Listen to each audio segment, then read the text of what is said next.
धन्यवाद आलोक जी।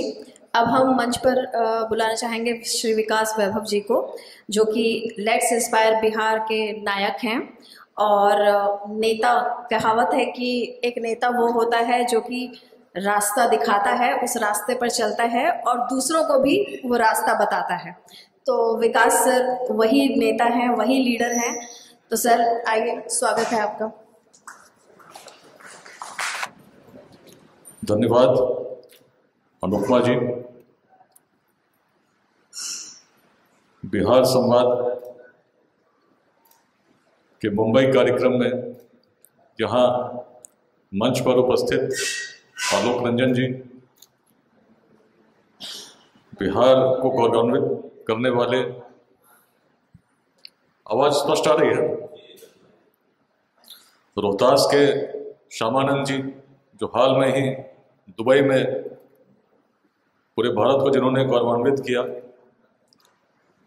उपस्थित ज्योति झा जी, इस सभागार में पूरे मुंबई के अलग अलग क्षेत्रों से आए सभी स्वजनों, मुंबई के अलावा दिल्ली से आए, बड़ौदा से आए, नासिक से आए, लेट्स इंस्पायर बिहार से जुड़े हमारे मोहन झा जी, त्रिपाठी जी, एक ऐतिहासिक अवसर सा मुझे प्रतीत हो रहा है जब आपके बीच आज मुंबई में हूँ। आमतौर पर जब भी कार्यक्रम हुए हैं लेट्स इंस्पायर बिहार के, तो छोटे कार्यक्रम भी हुए हैं, बड़े कार्यक्रम भी हुए हैं। छोटे कार्यक्रम जिनमें हम लोग बैठक करते हैं, रणनीति बनाते हैं कि चीज़ें कैसी चल रही हैं, कैसी चलनी चाहिए, और बड़े कार्यक्रम जिसमें संवाद बड़ी संख्या में हम लोगों के साथ करते हैं। हर कार्यक्रम की अपनी एक भावना होती है, एक भाव होता है जो हर व्यक्ति के मन में जो उस कार्यक्रम में सम्मिलित होता है, आता है। मुंबई में इस कार्यक्रम में मेरा मन कह रहा है कि जिस स्वप्न को कभी हम लोग लेकर चले थे जब इस लेट्स इंस्पायर बिहार के संदेश के साथ, बहुत आगे चल चुके हैं, लेकिन एक बहुत महत्वपूर्ण कड़ी ये संवाद होगी, क्योंकि जिस बिहार को जिस उत्कर्ष तक हम ले जाना चाहते हैं, कहीं न कहीं उसका संदेश इसी सागर तट पर मुंबई से जाएगा। चूंकि उद्यमिता जो हमारा एक प्रमुख स्तंभ है, उसमें यदि हम भारत में देखते हैं तो जिस महानगर ने उद्यमिता को एक प्रतीक के रूप में आज वर्तमान काल में स्थापित किया है, मुंबई, कई बार इसको भारत की आर्थिक राजधानी भी कहते हैं। और मुंबई में जो बिहार के लोग हैं, निश्चित मुंबई की आर्थिक स्थिति को भी देखते हैं और बिहार की आर्थिक स्थिति से भी परिचित हैं। दोनों में एक कॉन्ट्रास्ट है जो बहुत स्पष्ट है, लेकिन कॉन्ट्रास्ट के साथ साथ हर बिहारवासी के मन में एक प्रकार का भाव है कि हमारा बिहार ऐसा क्यों नहीं। और तब जब सोचते हैं, जब बाहर निकलते हैं बिहार से, कल भी एक डॉक्यूमेंट्री शूटिंग सागर श्रीवास्तव जी और हम लोग मिलकर कर रहे थे लेट्स इंस्पायर बिहार पे, और संदेश भी कैसे मेरे मन में भावना कब जगी, जब बहुत छोटा था, क्लास 9th में था, पिताजी इंडियन ऑयल कॉरपोरेशन में जॉब करते थे, ट्रांसफरेबल जॉब थी। प्रेमा जी आई हुई हैं, काफ़ी परसों हम लोगों की बात हुई थी एजुकेशन पे, उनके पिताजी भी इंडियन ऑयल में जॉब करते थे। तो स्कूल बड़ा अलग प्रकार का था, पूरे भारत के अलग अलग क्षेत्रों से लोग पढ़ते थे, और कभी बिहार में रहते हुए भी ऐसा प्रतीत नहीं हुआ कि हम बिल्कुल उस बिहार में हैं। बड़ी आदर्श तरीके से पढ़ाई होती थी, एग्ज़ाम्स होते थे, और उसमें जब स्कूल से बाहर जाते थे बिहार में, बच्चों को देखते थे जो गांव में पढ़ते थे, तो उस समय 85 से 90 की मैं बात कर रहा हूँ, एक अलग माहौल था 90s के शुरुआत में, जिसमें पेपर लीक होने शुरू हो गए थे, लोग दूसरे की जगह परीक्षा देना शुरू कर दिए थे। और ये बात हर गांव में लगभग सबको मालूम थी कि परीक्षा पास कैसे होती है, डिग्री कैसे मिलती है। व्यवस्था थी लेकिन चरमरानी शुरू हो गई थी। उसी समय मैं बड़ा हो रहा था और तब उस चरमराती हुई व्यवस्था में जहाँ शिक्षा का पतन हो रहा हो, विधि व्यवस्था का पतन हो रहा हो, बढ़ रहा था। मन में एक पीड़ा तब हुई जब उस समय नालंदा घूमने गया था। जब इतिहास पढ़ते पढ़ते पता चला कि कभी पूरे विश्व भर से लोग आते थे, पढ़ने आते थे, इसी नालंदा में आते थे जहाँ बिजली भी उस समय आसपास में नहीं थी।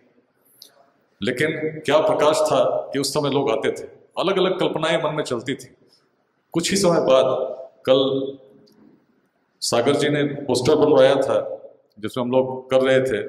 मैंने तस्वीरें देखी, मैंने कहा 3 तस्वीरें तो बिहार की हैं, लेकिन चौथी तस्वीर सांची स्तूप की है जो मध्य प्रदेश में है। लेकिन चलिए मैं मान लेता हूँ कि बिहार से ही प्रेरित है, क्योंकि संदेश वही है।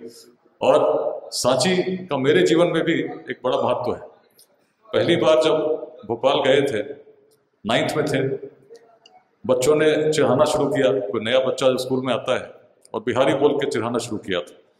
तो शुरू में बहुत अटपटा नहीं लगा, बिहार से तो गए ही थे। लेकिन कुछ समय के बाद जब लगने लगा कि बिहारी क्यों बोलते हैं, तो मन में एक पीड़ा उसी समय उसने जन्म लिया। अपने जीवन में मैं क्या कर सकता हूँ, अपने जीवन में किस प्रकार से जो भाव, जिस तिरस्कार के भाव से लोग देखते हैं, जिस निकृष्ट भाव से लोग देखते हैं, उस बिहार को संबोधित करते हैं जो सम्मान का प्रतीक होना चाहिए, भला अपमान का सूचक कैसे हो गया। किसकी कमी है, कौन दोषी है, कौन इस स्थिति के लिए उत्तरदायी है। मन सदैव इस कल्पना में लीन रहता है और तब इच्छा हुई कि पढ़ना चाहिए, स्थापित होना चाहिए और कुछ करना चाहिए। बाद में IIT जब पहुंचे थे, अच्छी तैयारी की थी, कई अवसरों पर मैंने बताया है मेरे जीवन झटके कैसे लगे। पहला झटका तो 9th में लगा, बिहार का झटका। अगला झटका जब IIT की तैयारी की, बहुत अच्छे से तैयारी करके एग्ज़ाम दिया मैंने, और अगले दिन जब सुबह उठे तो पता चला पेपर लीक हो गए। 1997 में भारत के इतिहास में पहली बार IIT के पेपर लीक हुए थे और लीक का केंद्र बिहार था। एक अलग भाव सोच सकते हैं, जो बहुत पढ़ने वाला विद्यार्थी हो, अचानक पेपर लीक हो, क्या पीड़ा होगी। बिहार की उस पीड़ा को मैंने अनुभव किया और लगता था कि मैं भी उसी बिहार का हूँ। लोग अलग अलग बातें करते थे। दिल्ली में था तो जो मित्र मिलते बोलते, देखो तुम्हारे ही बिहार से पेपर लीक हुए हैं। अच्छी बातें सुनने को नहीं मिलती थी। लेकिन पुराने काल में जब देखते थे, इतिहास की किताब उठाए तो सारी बातें तो बिहार की ही थी। तो मन कहता भी कि कॉन्ट्रास्ट क्यों है, जब तब ऐसा था तो आज ऐसा क्यों नहीं। IIT पहुंचे, लोग गर्मी की छुट्टियों में घर जाते थे। घर से पिताजी की पोस्टिंग उस समय फिर से हो गई, बरौनी रिफाइनरी। घर से संदेश आया कि घर मत आइए, पकड़ के शादी हो जाती है। तो एक अलग दुविधा उस IIT कैंपस में बैठकर, जब गर्मी की छुट्टियों में घर भी ना जाना हो तो व्यक्ति करे क्या। पढ़ाई तो चल नहीं रही थी। इतिहास को मैंने और गहराई से पढ़ना शुरू किया। वही समय था जब मैंने उपनिषदों को पढ़ा, लगभग वही समय था जब ऋग्वेद को भी मैंने पढ़ा और सोचने लगा क्या करना चाहिए। IIT में थे, कैंपस प्लेसमेंट भी हुआ, इन्फोसिस में हुआ, जिसमें पिछले करीब 1.5 साल पहले मैंने संबोधित भी किया था। कल भी यहाँ से बेंगलोर जा रहा हूँ। एक और जॉब लगी जर्मन मल्टीनेशनल कंपनी में। लेकिन मन कहता था कुछ तो करना चाहिए, चले जाएंगे बाहर, किसी व्यक्ति को तो दायित्व ग्रहण करना होगा। और कोई और के बारे में यदि सोचते हो, तुम क्यों नहीं ग्रहण कर, तुम्हें क्या कमी है। हमेशा उस भाव को मैं तब महसूस करता था जब उस समय जाता कि प्राचीन काल में लोग क्या करते थे, बिहार अग्रणी था तो क्यों था। मैंने देखा जब भी कोई परिवर्तन हुआ है जिसकी इच्छा लोग करते हैं, परिवर्तन तब ही हुआ है जब कोई एक व्यक्ति निस्वार्थ भाव से खड़ा हो जाए और उस परिवर्तन को प्रारंभ कर दे। लोग जुड़ने लगते हैं। मन की भावना यदि शुद्ध होगी, मन से मन को जोड़ती है और जुड़ते जुड़ते श्रृंखला ऐसी बनती है कि जो अकल्पनीय है, जिसकी लोग कल्पना नहीं कर सकते, संभव हो जाता है। लेट्स इंस्पायर बिहार अभियान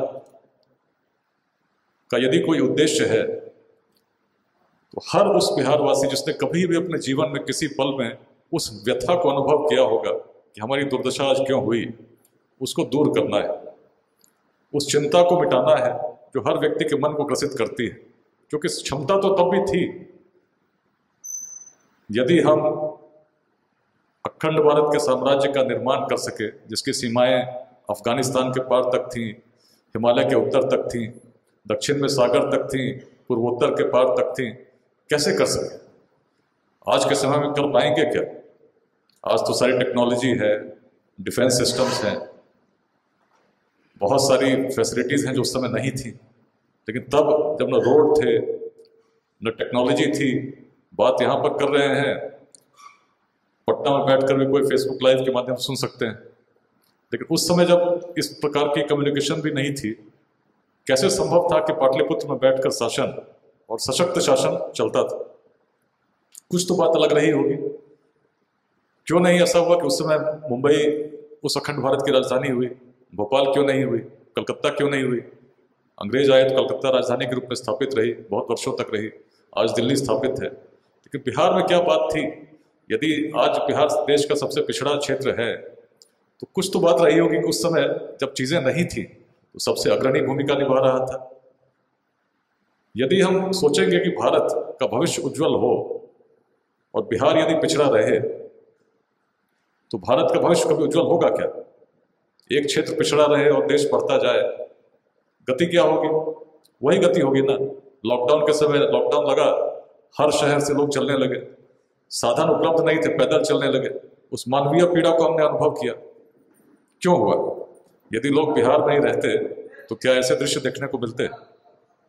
यदि उस प्रकार के साधन बिहार में रहते तो क्या उस प्रकार की संवेदना हमारे मन में आती? स्पष्ट है कि नहीं आती। और ऐसा होना चाहिए था कि नहीं होना चाहिए था? जो व्यक्ति जिस क्षेत्र में है, क्या उस क्षेत्र में ऐसा आर्थिक विकास होना चाहिए था या नहीं होना चाहिए? हर व्यक्ति के मन में जो गांव में रहता है चाहता है कि मेरे गांव में उस प्रकार का रोजगार हो।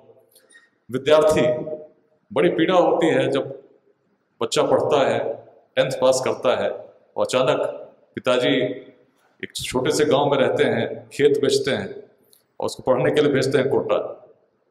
बिल्कुल अपरिचित नगर जाते हैं, उसको स्थापित करते हैं इस स्वप्न के साथ कि मेरा बच्चा बनेगा। उस कोटा में शिक्षक कहाँ के होते हैं? अधिकांश इंस्टीट्यूट्स को देख लीजिए तो शिक्षक बिहार के हैं। विद्यार्थी कहाँ के हैं? अधिकांश विद्यार्थियों के यदि आप देखिएगा तो बिहार के हैं। क्या बात है भाई? शिक्षकों की कमी है क्या? शिक्षक बिहार में पढ़ा नहीं सकते क्या? पढ़ाते हैं, अनेक इंस्टीट्यूट्स बिहार में भी हैं। लेकिन यदि किसी विद्यार्थी से पूछा जाए कि तुम्हारी पहली प्राथमिकता क्या होगी तो शायद बिहार में पढ़ना नहीं चाहेगा। हम लोग तो आईआईटी में थे, उस समय आईआईटी बिहार में स्थापित नहीं थी, आज पटना में भी आईआईटी है। कैडर्स जो मिलते थे ऑल इंडिया सर्विसेज, उसमें भी बहुत लोग थे जो बिहार जाना नहीं चाहते थे। लेकिन अतीत की मैं बात क्यों करता हूँ? अक्सर आलोक जी बोलते हैं, बहुत लोग बोलते हैं भाई आप थोड़ा अतीत पे कम बोलिएगा। अतीत का ज्ञान तो आपने कई समय पर लोगों से साझा किया है, लोग सुनते रहते हैं, लेकिन अतीत को जानना जरूरी है। यदि वर्तमान को हम बदलना चाहते हैं, भविष्य को उज्जवल करना चाहते हैं, तो हम क्या थे, जब तक इसका बोध नहीं होगा तो पता नहीं चल पाएगा कि आज की स्थिति का कारण क्या है। अभी हम लोग भजन सुन रहे थे, एक अलग भाव सबके मन में थी। अचानक मैथिली के जब स्वर गूंजे तो एक और भी आत्मीय भाव को उसने जन्म दिया। हर बैठा व्यक्ति उस भाव को अनुभव करने लगा कि हम एक हैं। शब्दों में बड़ी शक्ति होती है और शब्द यदि अपनी भाषा में हो तो मन को जोड़ते हैं, और शब्दों से भी अधिक शक्ति भाव में होती है।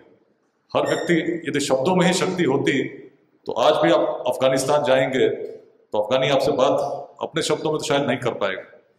और लगभग ऐसा ही उस समय भी था जब आज से हम 2500 वर्ष पहले भारत को जोड़ने चले थे।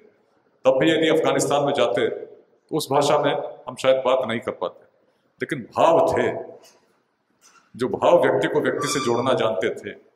सम्राट अशोक के शिलालेखों को पढ़ते हैं, या महाराष्ट्र में भी हैं, वैसे ही शिलालेख अफगानिस्तान में भी। संदेश वही है, यहाँ पे लिपि ब्राह्मी है, वहाँ पर लिपि खरोष्ठी है, लेकिन भाव एक। बिहार, यदि अतीत को जानना है तो सबसे पहले सबसे प्राचीन काल से चलते हैं। क्या थे हम?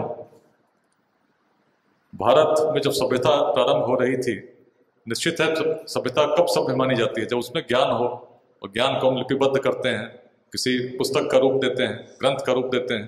तो पूरे विश्व की सबसे पुरानी पुस्तक ऋग्वेद है, मानव जाति की। परंपरा जब बढ़ती है तो बढ़ती जाती है, कोई परंपरा हो, किसी गीत की परंपरा हो, किसी नृत्य की परंपरा हो, चीज़ें बदलती रहती हैं, परिवर्तन संसार का नियम। लेकिन वैदिक परंपरा का जब अंत हुआ, जैसा हम लोग सुन भी रहे थे, कहाँ हुआ? मिथिला में हुआ, मिथिला के जंगलों में हुआ, राजा जनक के दरबार में हुआ। उसका गुण क्या था? संदेश क्या था? यदि वेदों को हम पढ़ते हैं तो पाते हैं वेदों में बात क्या है? प्रार्थनाएं हैं भौतिक समृद्धि के लिए, प्रार्थनाएं हैं पारिवारिक संतुष्टि के लिए, प्रार्थनाएं हैं अलग अलग प्रकार के युद्ध में जाने के लिए, अलग अलग प्रकार की प्रार्थनाएं जो किसी न किसी रूप में व्यक्ति के जीवन से जुड़ी हों। प्रार्थनाओं के साथ दर्शन भी है। अगर नासदीय सूक्त को पढ़ते हैं तो पाते हैं कुछ नहीं था, अचानक कहाँ से क्या हुआ, सृष्टि कैसे उत्पन्न हुई, इस प्रकार के प्रश्नों में उत्तर भी है, लेकिन एक संदेह भी है कि जिसने इस सृष्टि की रचना की, क्या वह भी जानता है कि सृष्टि की रचना कैसे हुई, उसकी रचना किसने की? एक प्रकार का संदेह जो हमारे ऋषियों के मन को उद्वेलित कर रहा था। लेकिन जब ज्ञान का स्तर बढ़ता जाता है, एक स्तर ऐसा आता है जब हम कहते हैं उत्कृष्ट, और उसको वेदांत कहते हैं। वेदांत में क्या भाव है? जो भाव ऋग्वेद में थे उसको यदि वेदांत में खोजेंगे, कुछ मंत्र यहाँ के ऋग्वेद के वहाँ भी मिलेंगे, लेकिन भाव क्या है? जब कोई कंफ्यूजन है ही नहीं। गुरु अपने शिष्य से कहता है तत्त्वमसि, तुम वही हो, जिसके बारे में तुम कल्पना करते हो, सोचते हो, तुम तो वही हो। क्यों कहता है? क्या वास्तव में वही है? दर्शन क्या था? दर्शन यही था कि हर व्यक्ति में उसी आत्मा का स्वरूप है जो समस्त सृष्टि को संचालित करता है। वही भाव हर व्यक्ति में विद्यमान है, और जब ऐसी भाव किसी भूमि पर जागृत हो जाए जिसमें किसी में विभेद देखे ही नहीं, व्यक्ति तो व्यक्ति छोड़ दीजिए, किसी जीवात्मा में भी उस प्रकार का भाव देखे कि ये भी वही है, मैं भी वही हूँ, तो सोच कहाँ तक जाएगी? छोटी छोटी बातों से तो निश्चित ऊपर उठ जाएगी, छोटी बातों पर संघर्ष करेगी ही नहीं, चिंतन बड़ा हो जाएगा। और बिहार में क्या हुआ? जिस भूमि ने वेदांत को जन्म दिया, वेदांत का दर्शन देखा, यदि प्राचीन काल में पूरे भारत की तुलना करें तो बिहार में विकास किस प्रकार का हुआ?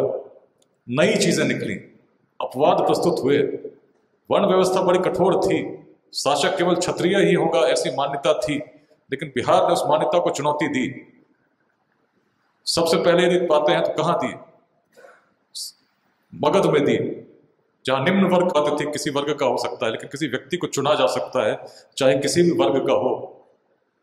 इसकी कल्पना सबसे पहले वैशाली में हुई। बौद्धिक क्षमता, अलग अलग सोचने की क्षमता। तभी तो आप देखते हैं उस समय यदि विज्ञान का विकास हुआ, शून्य जिसकी परिकल्पना पूरे विश्व में कहीं नहीं हुई, इसी बिहार में हुई। जब चीजें बढ़ती हैं, when thoughts are, when the mind is free and head is held high, तो अब क्या करते हैं? अच्छा सोचते हैं, रविन्द्रनाथ टैगोर। और बिहार की सोच वैसे ही थी, और तभी तो हम उस भाव से लोगों को जोड़ पाए। जो भेद नहीं होगा आपस में तो क्या होगा? लोग जुड़ते हैं। इसीलिए तो अखंड भारत की राजधानी यदि कहीं स्थापित हुई तो बिहार हुई, और इसीलिए सशक्त रूप में हम अफगानिस्तान के पार तक शासन कर रहे थे। आज पतन का कारण क्या है? जीडीपी इंडिसेस देख लीजिए, एजुकेशन को देख लीजिए, पॉवर्टी को देख लीजिए। यदि बिहार को पाते हैं जहां नहीं पाना चाहते तो कारण क्या है? इतिहास को देखिए, उस समय यदि अग्रणी थे तो क्या था? सोच बड़ी थी, सोच बड़ी थी तभी तो हम विश्वविद्यालय स्थापित कर सके। यदि सोच छोटी रहती तो भला कौन राजा विश्वविद्यालय स्थापित करने के लिए व्याकुल होता? वो तो संतुष्ट होता, युद्ध लड़ता, अपनी सीमाओं के विस्तार में संलग्न रहता। लेकिन विश्वविद्यालय मेरे क्षेत्र में स्थापित हों जिसमें ज्ञान के श्रेष्ठ स्तर को हम प्राप्त करें, ये कल्पना प्राचीन बिहार में थी। कहीं ना कहीं अपने आप को भूलते जा रहे हैं। वेदांत की हम लोगों ने बात की, विश्वविद्यालयों की बात की, बिहार कैसे थे? मैं तो इतिहास का स्टूडेंट नहीं रहा हूँ, लेकिन उससे ज़्यादा पढ़ता रहा हूँ, आज भी पढ़ता हूँ। क्यों पढ़ता हूँ? स्वयं को जानने के लिए। अनेक अवसरों पर मैंने बताया है कैसे विक्रमशिला विश्वविद्यालय से एक आचार्य को बुलाने के लिए पूरे तिब्बत के लोगों ने अपने अपने घरों से सोना दान दिया था। उस समय कोई बैंक अकाउंट का सिस्टम तो था नहीं, हर व्यक्ति सोना रखता था उस समय के लिए, जो इमरजेंसी आ जाए, कोई आवश्यकता हो। लेकिन तिब्बत के लोगों ने सोना दान क्यों किया था? आमतौर पर किसी विशेष ओकेजन पे करते थे, राजा द्वारा युद्ध के लिए राशि मांगी जाए तब करते थे, लोग दान करते थे। लेकिन यहाँ पर दान का प्रयोजन कुछ और था। एक आचार्य को विक्रमशिला से बुलाने के लिए हर तिब्बतवासी ने जो भी दान दे सकता था दिया था। जैसा मुंबई का इवेंट हुआ, मैं देख रहा था कैसे लोगों ने उसमें कंट्रीब्यूट किया है, सबने कुछ कुछ कंट्रीब्यूट किया था। हम लोग बैठे हैं सभागार में बात कर पा रहे हैं। वैसे ही तिब्बत के हर व्यक्ति ने दिया था कि एक मंडली जाएगी विक्रमशिला, आचार्य को आमंत्रित करेगी। लेकिन जब मंडली गई तो विक्रमशिला के आचार्यों की उस समय मनोस्थिति अलग थी। सबसे श्रेष्ठ विद्यालय जहाँ पूरे विश्व भर से लोग पढ़ने आए, तो भला वहाँ का आचार्य बाहर क्यों जाए, वो तिब्बत क्यों जाए इतने ठंडे क्षेत्र में। उस समय के यदि ग्रंथ को पढ़ेंगे जो लामा तारानाथ ने लिखी है, तो पाएंगे हर आचार्य अपनी अपनी बात कहता है जाएंगे तो उम्र कम हो जाएगी, उम्र यदि अधिक रही तो हम और लोगों को ज्ञान दे सकेंगे। लेकिन अंततः पहली बार तो मंडली को उन्होंने मना कर दिया, और मंडली जब दोबारा लौटी तो राजा बड़े निराश हुए। राजा लालामा, उनको लगा कि शायद राशि कम थी इसलिए विक्रमशिला से लोग नहीं आए। तब और राशि कैसे लाई जाए और स्वर्ण कैसे लाया जाए, उसके लिए निकल पड़े दक्षिण में हिमालय की ओर। खदान की तलाश में पता नहीं चला नेपाल चले गए, और जब नेपाल गए तो नेपाल के शासकों ने उन्हें बंदी बना लिया, क्योंकि नेपाल के शासकों को जानकारी थी इतनी बड़ी राशि तिब्बत में एकत्रित की गई है। उनके पुत्र आए, पुत्र ने कहा कि क्यों नहीं इस राशि को हम लोग नेपाल के शासकों को दे दें ताकि आपको मुक्त कर सकें। लेकिन राजा की पीड़ा क्या थी? राजा ने कहा, उसकी सोच क्या थी, मैं तो अपना जीवन जी चुका हूं, कुछ ही वर्ष शेष होंगे, लेकिन जो राशि जिसमें हर तिब्बतवासी के मन की भावना जुड़ी हो, ज्ञान के लिए उसने एकत्रित करके दी हो, उसको व्यर्थ मत होने दो। एक अलग दूसरी मंडली भेजो, विक्रमशिला भेजो, और बताओ किस प्रकार आपके मना करने के कारण हमारे नरेश की दुर्दशा हुई। और तब जब दूसरी मंडली गई, 3 वर्ष लगे जिसमें आचार्यों ने तैयारी की, और वहाँ के प्रमुख आचार्य आतिश दीपंकर श्री ज्ञान तिब्बत गए। एक कहानी है, एक उदाहरण जिसमें एक राष्ट्र विक्रमशिला से उस प्रकार जुड़ा, उस भाव को उसने जन्म दिया। एक आचार्य आएंगे और तिब्बत का इतिहास बदल गया। हर तिब्बतवासी आज उसी ज्ञान को धारण करता है जिसके बीज कभी विक्रमशिला ने बोए थे। साक्षात आप देख सकते हैं, किसी भी क्षेत्र में कोई तिब्बत का व्यक्ति हो, यदि कहीं किसी का स्मरण करता है उसी आतिश दीपंकर श्री ज्ञान का करता है जो कभी विक्रमशिला से गए थे। अनेक उदाहरण है अनेक देशों में। वियतनाम की मैं अक्सर बात करता हूँ। वियतनाम 1500 वर्षों तक चंपा के नाम से जाना गया। चंपा कहाँ थी? भागलपुर। आज भी अवशेष बने हैं, कोई देखने वाला नहीं। राशि जी बैठी हैं, इनकी बड़ी बहन है रानी सहाय, अच्छी नौकरी करती थी दिल्ली में, छोड़कर गई कि चंपा जिसके नाम से बौद्ध ग्रंथों ने उसे विश्व का पहला नगर बताया। उस चंपा की ऐसी दुर्दशा है कि नाली की जैसा होता जा रहा है। उनके मन में कल्पना जगी क्यों ना लोगों को जोड़ें, चंपा के रिस्टोरेशन के लिए कुछ करें, और भागलपुर में जाके काम करने लगे। एक प्रेरणा, एक बात, एक चंपा की प्रेरणा क्या थी? कभी वियतनाम 2nd सेंचुरी एडी से 17th सेंचुरी एडी तक चंपा के नाम से जाना जाता था। क्यों जाना जाता था? क्या बात रही होगी? कोई देश अपना नाम किसी नगर पे तो नहीं रखता, ऐसा ही तो नहीं रख देगा। आज आप जाएंगे वियतनाम को बोल देंगे वियतनाम तो अपना नाम समस्तीपुर कर लो, तो वियतनाम वाले मानेंगे क्या? लेकिन बिना कुछ कहे उस समय वियतनाम वासी स्वयं को चंपावासी कहने में गौरवान्वित अगर होते थे तो कारण था कि चंपा का प्रभाव था।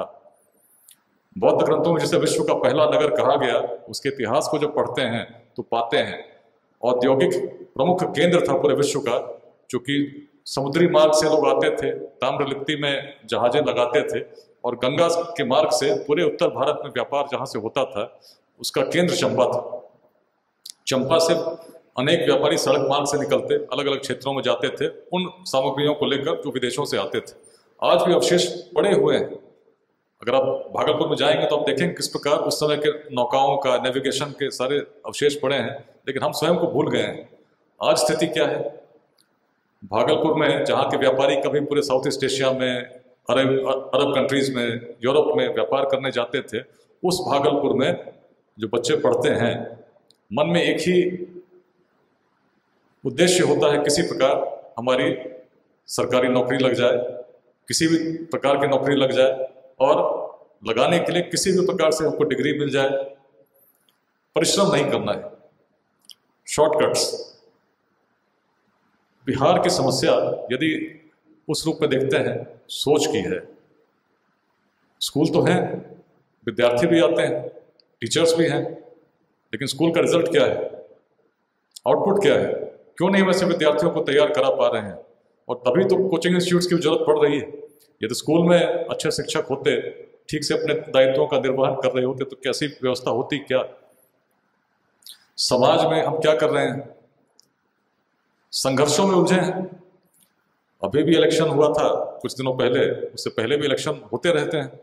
इलेक्शन के समय यदि आप सोशल मीडिया को फॉलो कीजिए, मेन स्ट्रीम मीडिया को फॉलो कीजिए, किस प्रकार की बातों पर विवाद होता है। अच्छा, इस विधानसभा सीट पर इस जाति के कितने वोट हैं, इस जाति के कितने नेता पूर्व में विधायक रहे, कितने, मतलब चुनाव, सोशल मीडिया के पोस्ट देखिए। हर व्यक्ति यदि किसी को अपना आदर्श मानता है, क्यों मानता है? आप पाएंगे हमारी मनोस्थिति क्या है।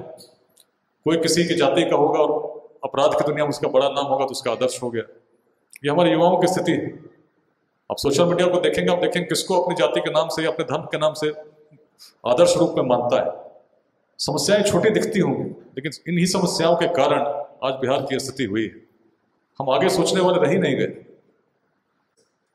छोटी बात, हर विद्यालय की अपनी कहानी, कुछ ना कुछ कहीं ना कोई कमी है। हम क्या कर सकते हैं? व्यवस्था का परिवर्तन एक दिन में शायद संभव नहीं हो। व्यक्ति चाहता है कोई आए बदल दे, कोई व्यक्ति आता है कहता है कि मैं आऊंगा, इतनी नौकरियां लेके आऊंगा, इतना ये परिवर्तित कर दूंगा। परिवर्तन होता है क्या? चीजें तो जस की तस रह जाती हैं। परिवर्तन कैसे होता है? कुछ उदाहरण जो मैं अक्सर बताता हूं, जिन्होंने मुझे प्रेरित किया, क्यों करूं, क्यों बिहार वासियों को जोड़ूं एक सामाजिक अभियान में और कहूं कि प्रयास तुमको करना होगा, कोई दूसरा नहीं आएगा। और चाहे कहीं रहो, मुंबई में अध्याय बना, दुबई में अध्याय बना, दिल्ली बना, अलग अलग नगरों में, क्यों हम लोगों को जोड़ रहे हैं? चाहते तो केवल बिहार में ही जोड़ते, क्योंकि जो भी व्यक्ति बिहार के बाहर है उसके मन में एक भावना है कि बिहार मेरा उन्नत होना चाहिए।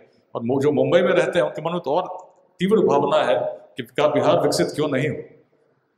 और उस भावना को अगर केंद्रित कर सामूहिक रूप से हम उसका कुछ उपयोग कर सकें। केवल एक कार्यक्रम के लिए आपने देखा किस प्रकार लोगों ने कंट्रीब्यूट किया, और यदि बड़े स्तर पर हमने सबको जगा दिया तो क्या बिहार नहीं बदलेगा?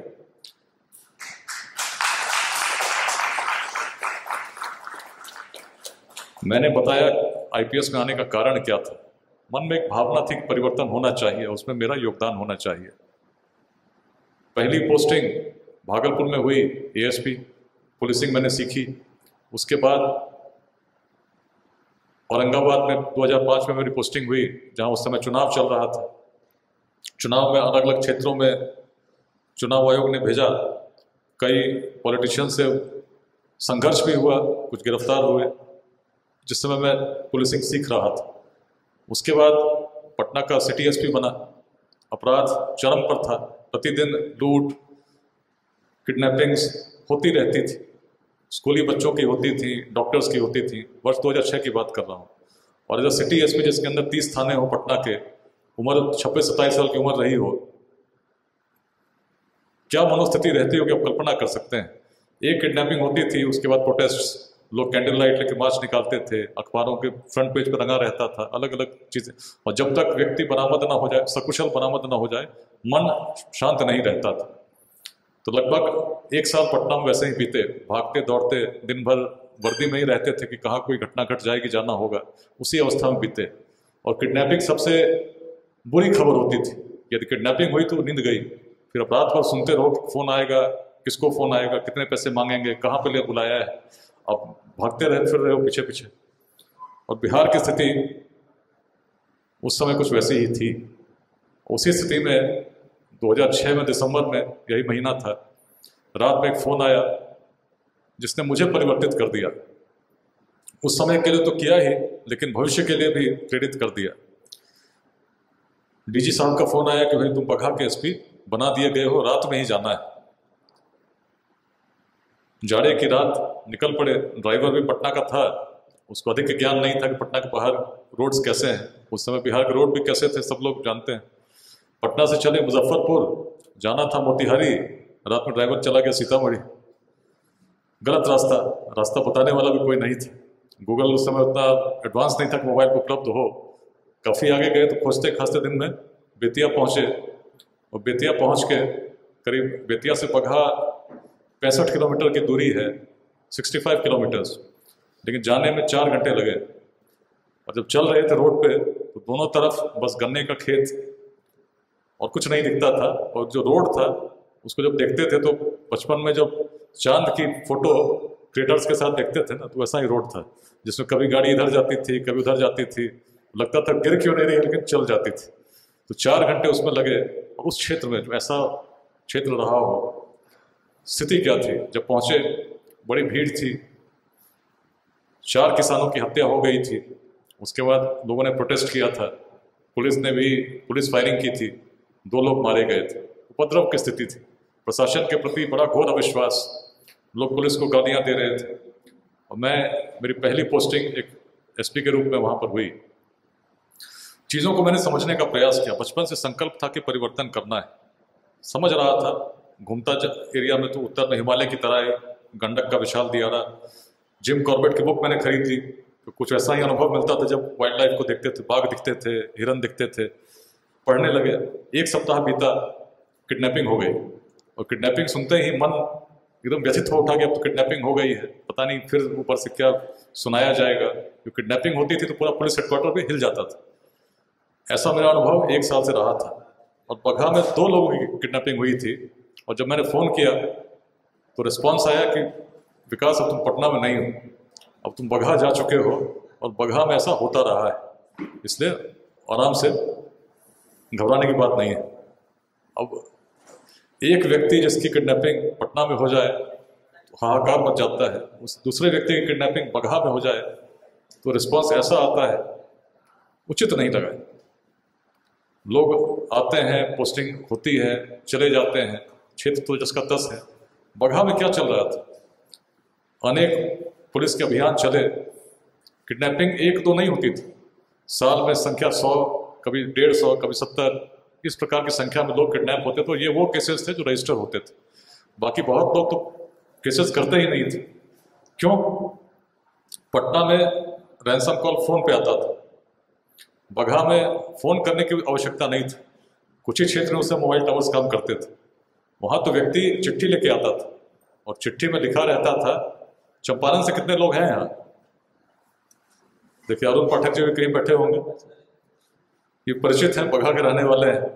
तो बगहा में चिट्ठी आती थी, और चिट्ठी में लिखा रहता था, इतने पैसे देने हैं, इतने बोरे अनाज का देने हैं, इतने अंग्रेजी चाहिए, इतने देसी बोतल चाहिए, पाउच चाहिए, सबकी संख्या दी रहती थी। इतने चांद मार्का की लुंगी चाहिए, इस ब्रांड के बनियान चाहिए, सबकी सूची बनी रहती थी लंबी सी। और उसके नीचे लिखा रहता था, जय मां दुर्गे, मुहर, बिहार सरकार, उसके नीचे गैंग का नाम, फिर गैंग का अपना कुछ मुहर रहता था, और उसके नीचे एक टिप्पणी रहती थी। टिप्पणी में लिखा रहता था, इंस्टॉलमेंट में भी पेमेंट की सुविधा है। और ये लगभग हर एफआईआर में उस समय जो थी, उसकी स्थिति यही थी। गैंग के नाम अलग थे, जिस व्यक्ति का अपहरण हुआ उसका नाम अलग था, बाकी एफआईआर की लगभग चीज़ें वही थी। राशि कुछ जो कम दे सकता हो उसके लिए थोड़ी ज़्यादा हो, किसी के लिए कम हो, लेकिन लगभग ये चीज़ चल रही थी। और जब लोगों से बात होती तो लोग बताते, बड़े गर्व के साथ बताते कि हमारा क्षेत्र ऐसा ही रहा है। आपको याद है, महर्षि वाल्मीकि भी यहीं के थे, और वाल्मीकि क्या थे? रत्नाकर थे। जब वाल्मीकि के समय से अपराध था, तो आज तो चंपारण में अपराध है, तो वही परंपरा तो चल रही है। हम लोग तो अपने परंपरा को ढो रहे हैं। दूसरी बात, अंग्रेज भी आए, बड़े गर्व के साथ बताते थे। अंग्रेज आए तो देखिए, अंग्रेज अधिकारी ने भी लिख दिया दियारे के बारे में, यूनिवर्सिटी ऑफ क्राइम। जब अंग्रेज ने लिख दिया तो हम तो इसको मिनी चंबल कहते हैं, तो क्या गलत कहते हैं? हम तो चंबल से बड़ा चंबल बना देंगे। इस प्रकार की भावना पत्रकारों में थी। कोई अपराध होता तो उस प्रकार से फ्रंट पेज पे आता था। लेकिन लोगों की क्या स्थिति थी? भय व्याप्त था। रात तो छोड़ दीजिए, दिन में भी कोई बगहा जाना नहीं चाहता था। बगहा के लोग घर से निकलना नहीं चाहते थे। क्या गलत बोल रहे हैं? राइफल लेके घर में कोई सोता था। स्थिति बड़ी विकट थी। जंगल मुझे बड़ा प्रिय रहा है, लेकिन जंगल में फॉरेस्ट डिपार्टमेंट का कोई आदमी डर से नहीं जाता था, तो फॉरेस्ट के भी गार्ड किडनैप हो जाते थे। तो ऐसी स्थिति में परिवर्तन कैसे आए? मन में बड़ी चिंता थी। पुलिस के जितने पदाधिकारी थे उनसे मीटिंग हुई, बात करना शुरू हुई। किसी ने आइडिया दिया कि डकैत बड़े मजबूत हैं, बहुत पैसे इनके पास आते हैं, तो कैसे इनकी आर्थिक रीढ़ तोड़ दी जाएगी तो शायद खत्म हो जाएंगे। आइडिया अच्छा लगा, आउट ऑफ द बॉक्स। गन्ना कटाई के अभियान चला। करीब 320 एकड़ भूमि हम लोगों ने चिन्हित किया, जो या तो सरकारी भूमि थी या डकैतों के कब्जे में किसी और की भूमि थी। उस पर हम लोगों ने उसको अनक्लेम प्रॉपर्टी, जिसका कोई क्लेमेंट नहीं हो, ऐसी घोषणा करा करके पुलिस के कैंप्स लगाए और मजदूरों से कटवाना शुरू किया। स्थानीय मजदूरों में इतना भय था कि काटने को तैयार ही नहीं थे। दूर से बुलाकर गन्ना को हमने कटवाना शुरू किया, और जब गन्ना कटने लगा, हर कटते हुए गन्ने के साथ ऐसा लग रहा था जैसे नया इतिहास बन रहा है। लोगों के मन में एक भावना थी, क्या हो रहा है? इसकी तो किसी ने कल्पना की ही नहीं थी कि इनका गन्ना कोई काट सकेगा। और पुलिस जाके कटवा रही थी, और जब कटा तो 20 लाख से अधिक राशि वर्ष 2006-07 में सरकारी खजाने में जमा हुई, जो डकैतों के पास जाती। इसके अलावा बहुत सारी व्यवस्थाएं थी। डकैतों के नाव चलते थे, जो नदी से ट्रैक्टर पार किया करते थे उन नावों पर, उनको हम लोगों ने बंद कराया। अनेक प्रकार के ऐसे इनकम थे जिसको हम लोगों ने बंद कराया। स्थिति बड़ी वैसी हो गई, एक तो पहाड़ तिहारे में पुलिस घूमती रहती, उनके पीछे आय के स्रोत कम हो गए। गैंग्स कैसे थे? किसी गैंग में 30 लोग, किसी में 50 लोग, और गैंग्स के जो काम करते थे उनको छुट्टी भी मिलती थी। तो छुट्टी मिली कि अब दिल्ली घुमाओ, आ जाओ, बेटी की शादी करने चले जाओ। इस प्रकार की एक व्यवस्था चल रही थी। गैंग के जो चलाते थे उनके बच्चे पंचायत चुनाव भी लड़ते थे, और कुछ गैंग के बच्चे तो विधानसभा तक लड़ गए थे। तो बड़ी एक उसको जब समझा मैंने, एक तो आर्थिक रीढ़ टूटी। परिवर्तन कैसे होगा? मुठभेड़ से नहीं होगा। गन्ना काटा है, ठीक है, कुछ समय तक गैंग्स कमजोर रहेंगे, फिर सुदृढ़ हो जाएंगे। यदि परिवर्तन होगा तब होगा जब सोच बदलेगी। और सोच बदलने के लिए हम लोगों ने जो प्रयास किया, शुद्ध मन से किया।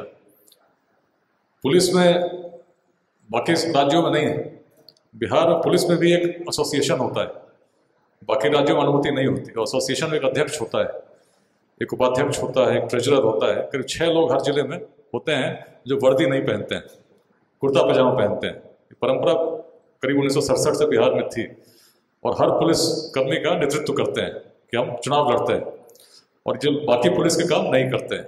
इन लोगों से बात की, भाई तुम लोग जो बातों से प्रभावित करके चुनाव जीत सकते हो, तो तुम में मेरी बड़ी आस्था है, कुछ पुलिस के लिए भी करो। तुम जाओ, उनके परिवारों से बात करो, और डकैतों के परिवारों को बात करके प्रेरित करो कि इस भूमि के प्रति उनका भी कुछ कर्तव्य है।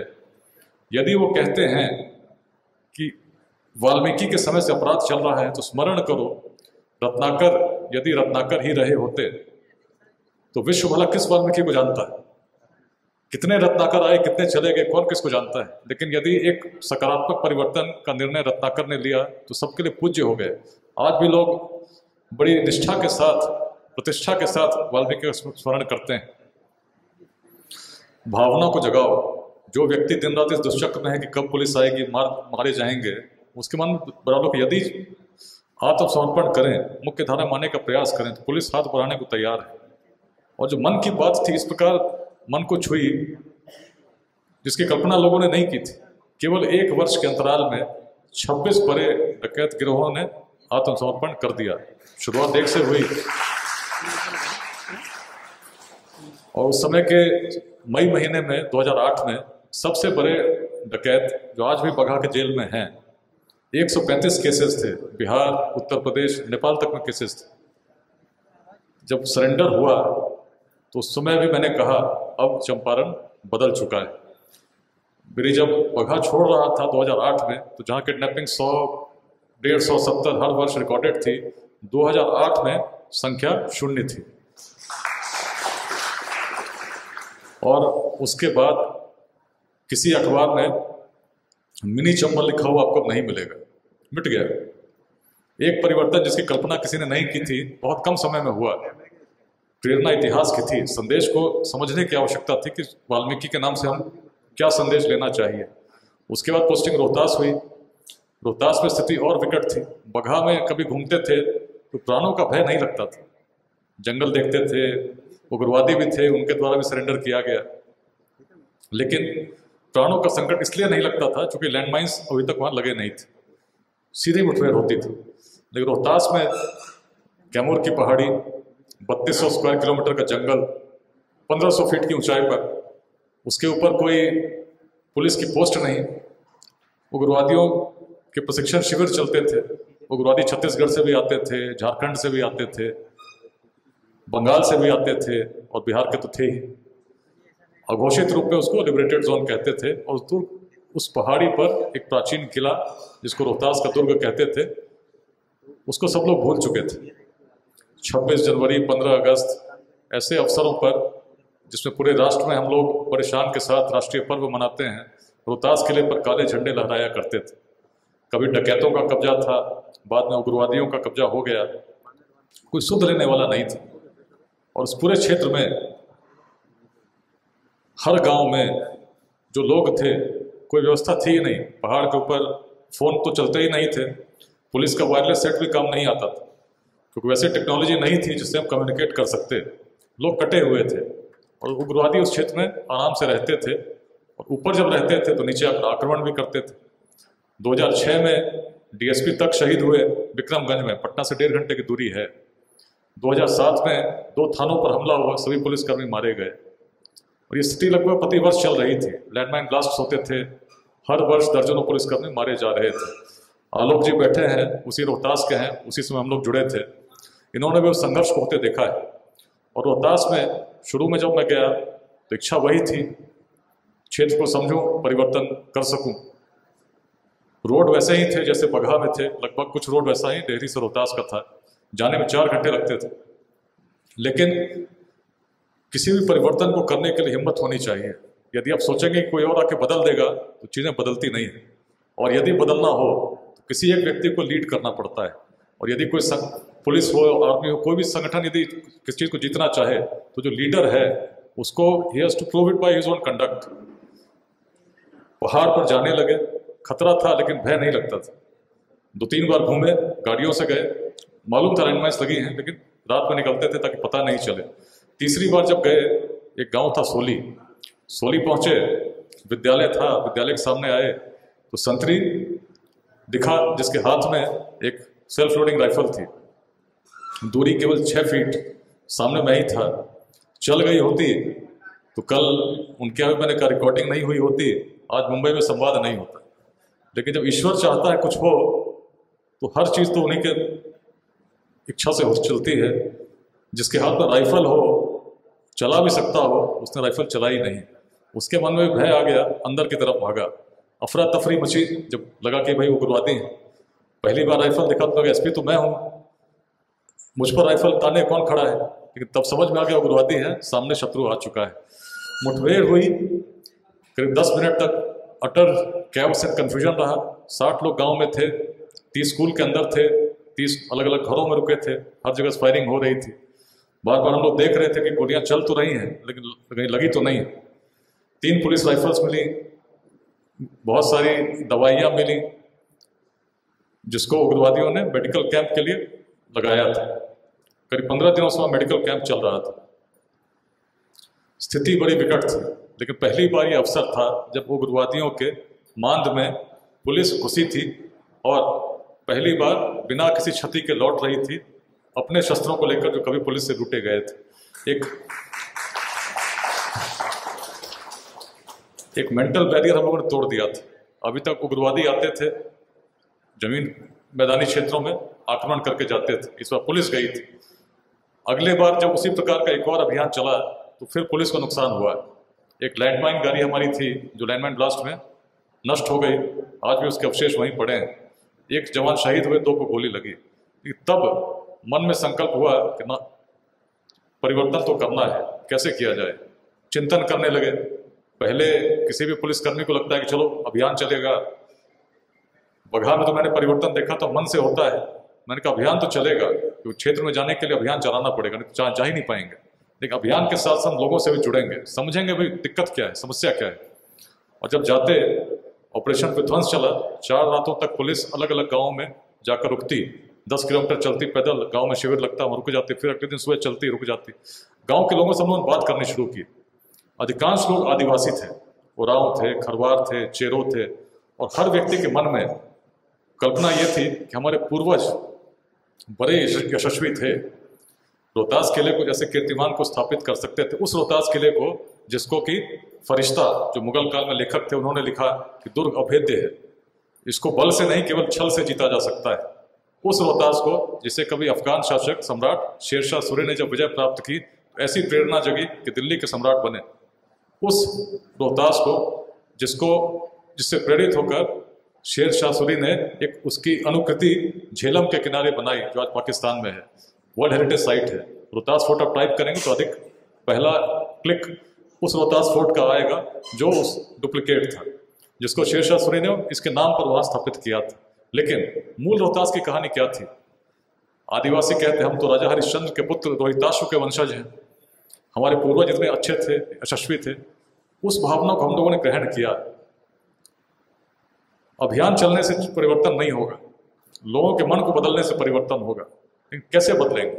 हमने कहा यदि आपके पूर्वज इतने यशस्वी थे तो तुम में क्या कमी आ गई? यदि रोहतास किले जैसे कीर्तिमान को स्थापित कर सकते थे तो ऊर्जा तो तुम्हारे अंदर भी होनी चाहिए, वैसे ही होनी चाहिए जो तुम्हारे पूर्वजों की थी, जो कभी पूरे पूर्वी भारत की राजधानी रही थी। उसमें ऐसी कमी क्यों आ गई कि आज पर्यटक तो छोड़ दीजिए, अपने जिले के लोग नहीं आना चाहते। उग्रवादियों के विरुद्ध हमने एक शब्द नहीं कहा, क्योंकि हम जानते थे कि लोग उग्रवादियों के समर्थक हैं, अलग अलग कारणों से हैं। किसी को उपेक्षा महसूस होती होगी, किसी को कोई और कारण महसूस होता है, कोई ना कोई कारण है जो इनको उग्रवादियों से जोड़ता है।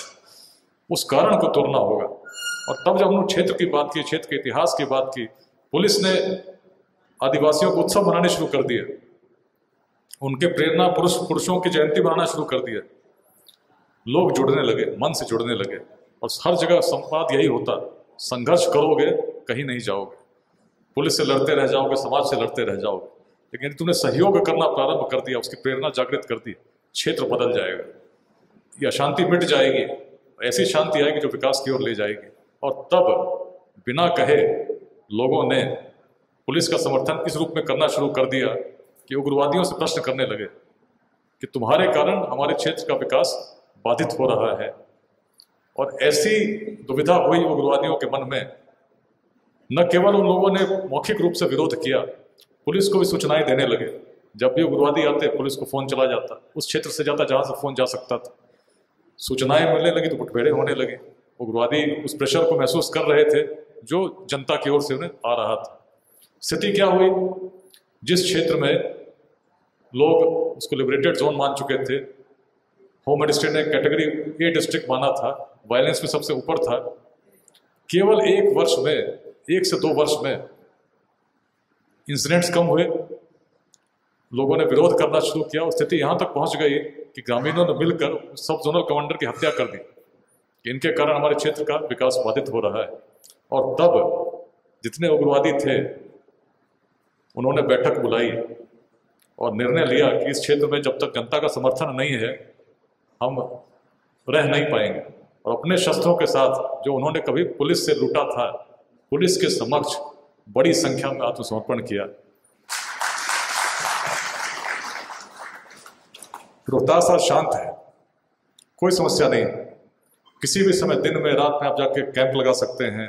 एन.ए. अकबरी में लिखा गया 200 वाटरफॉल्स आप जाके देख सकते हैं। ऐसे झरने हैं जो बिहार ने कभी नहीं देखे थे। अभी कुछ नए लड़के वो रोहतास के निकले, उन्होंने ग्रुप चलाया अनडिस्कवर्ड, अलग अलग ड्रोन से उन्होंने फोटोज ली हैं रोहतास के पहाड़ियों की, वहाँ के झरनों की। अक्सर हम लोग देखते हैं बिहार का प्रतीक बनता जा रहा है। पिछले वर्ष मैं रोहतास गया था, आलोक के भी साथ गए थे। जिन क्षेत्रों में कभी गोलियों से स्वागत होता था, हर समय भय रहता था, कच्चे रास्ते हैं, 60-60 किलोमीटर का कच्चा रास्ता जिस पर हम चढ़ के जाते हैं गाड़ियों से, कहीं भी एक लैंडमाइन लगा तो गए। उस क्षेत्र में हर किलोमीटर पर लोग मालाओं के साथ खड़े थे, कोई सिंघा बजा रहा था, कोई ढोल बजा रहा था, उस क्षेत्र में जहाँ कभी लोग दिन में भी जाने में डरते थे। और जब रोहतास किले पर पहुंचे, इतने बड़े स्वागत के बाद आदिवासी लड़कियां नृत्य कर रही थी, आदिवासी लड़के ढोल बजा रहे थे, वो क्रम करीब 500 मीटर तक चला जब तक मंच तक पहुंचे। परिवर्तन जिस क्षेत्र में कोई सोच नहीं सकता था कि चीजें बदलेंगी, मन की भावना जब लोगों को जोड़ती है, मन को छूती है, जिस परिवर्तन को हम असंभव मानते हैं, संभव हो जाता है। तो मैंने अपने जीवन काल में देखा है। 2 अनुभव मैंने विस्तार से साझा किए। बगहा के, रोहतास के क्षेत्र ऐसा था कि लोग मान चुके थे कि इसका कुछ हो नहीं सकता, कोई विश्वास नहीं करता था कभी उग्रवाद मिटेगा, कभी बगहा से, चंपारण से अपराध मिटेगा, लेकिन सीधे तरीके से नहीं मिटा। लोगों से जुड़े, लोगों से बातचीत शुरू हुई, और जो बात किसी ने सोचा नहीं था संभव हो गया। किसी को समझ में नहीं आया परिवर्तन हुआ कैसे। और आज जब मुंबई में हूँ, आपसे बात कर रहा हूँ, आप भी सुन रहे हैं, मैं तो उस रूप में देखो, हर व्यक्ति के अंदर एक भावना है कि बिहार बदले, लेकिन दिशा हम नहीं जानते कैसे बदलेगा, क्या होगा। प्रेमा जी बैठी हैं, परसों सुबह उनसे बात हो रही थी, मन में एक संकल्पना है कैसे बिहार के विद्यालय में योगदान दे सकते हैं। मुझे जानकर बड़ी प्रसन्नता हुई, आश्चर्य भी हुआ। 8-8 घंटों तक क्लास लेती हैं। सोचिए मन में क्या भावना रही होगी। क्यों कोई व्यक्ति किसी को पढ़ाने के लिए आतुर होगा बिना किसी शुल्क लिए। मन में भावना तो है ना कि बिहार के लिए कुछ होना चाहिए।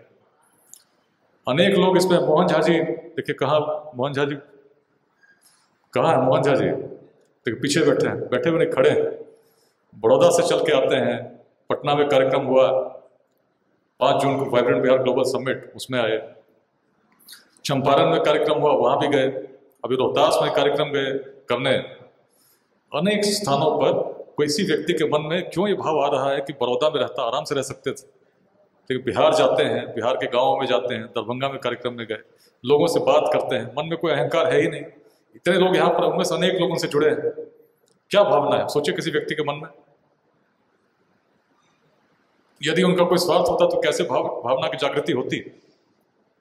मन कहता है कि बिहार बदलना चाहिए। मन एक स्वप्न देखता है उस बिहार का, अपने जीवन काल में शिक्षा के उत्तम साधन उपलब्ध हो, विद्यार्थियों को बाहर नहीं जाना पड़े, रोजगार के उत्तम साधन उपलब्ध हो, रोजगार के लिए बाहर नहीं जाना पड़े, सपना है। आज यदि कोई कहे कि अपने जीवन काल में बिहार ऐसा हो जाएगा, तो अनेक लोग हंसेंगे, भाई क्या बात करते हो। अक्सर यही बात है, बिहार का तो कुछ हो नहीं सकता। बिहार जातियों में बटा है, लोग जाति के नाम पर संघर्ष करते रहेंगे, लोगों में सोच है ही नहीं। तो ठीक है भाई, आप कहते हैं कोई सोच नहीं है, किसको सोचना है, किसके बारे में आप बात कर रहे हैं। आप दूसरों के बारे में बात कर रहे हैं ना, कोई दूसरा व्यक्ति ऐसा है, उसके मन में ऐसी सोच है। आप क्या कर रहे हैं। अपने दायित्व का निर्वहन कौन करेगा।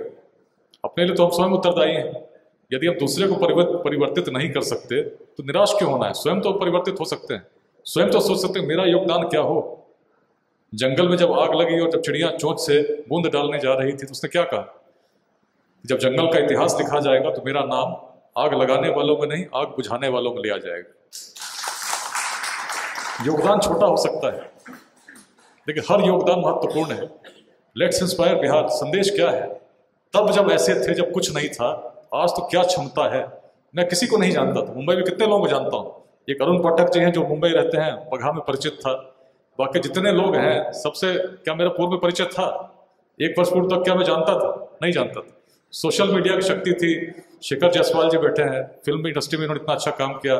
फलक जी बैठी हैं, इन्होंने संदेश दिया लेट्स इंस्पायर बिहार। मैं तो किसी को नहीं जानता, लेकिन संदेश है, जो भाव है, शब्द से भी अधिक महत्वपूर्ण भाव। भाव क्या है, हमारा बिहार फिर से उज्जवल हो, और भाव जोड़ती है।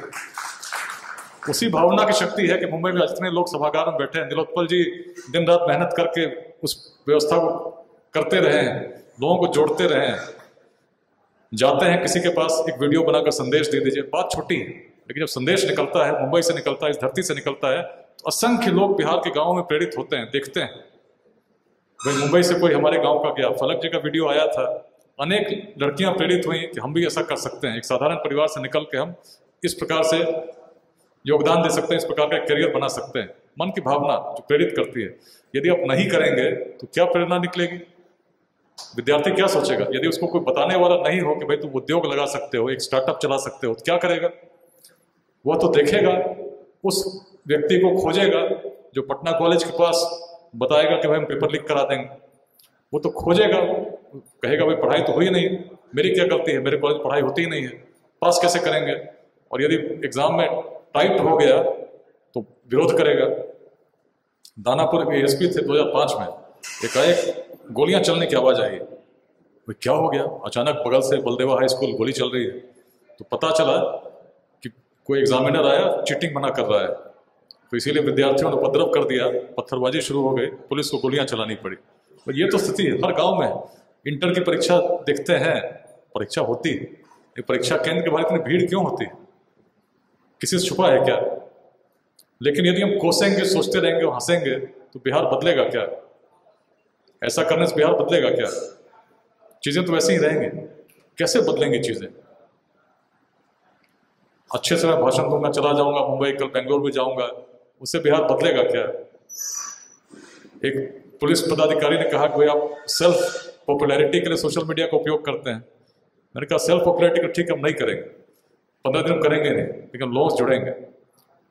क्यों कर रहे हैं? लोगों को जोड़ना है। कैसे बदल सकते हैं? किसी पॉलिटिकल पार्टी की दृष्टि हो सकती है कि भाई हमको अगला चुनाव जीतना है, लेकिन एक बिहारवासी की दृष्टि क्या होगी? क्या बिहारवासी को कोई चुनाव जीतना है क्या? हम तो चाहते हैं कि बिहार बदले, चाहते हैं कि नहीं चाहते? और जो माध्यम हो उसका उपयोग करेंगे। लेट्स इंस्पायर पर एक आह्वान, एक संदेश है कि हम क्या कर सकते हैं। किसी और व्यक्ति पर दोषारोपण करने से पहले अपने दायित्व को देखें। शिक्षा में हम क्या प्रयास कर सकते हैं? हम लोगों ने कल्पना की है मेंटर योर स्कूल। अपने विद्यालय से जुड़िए।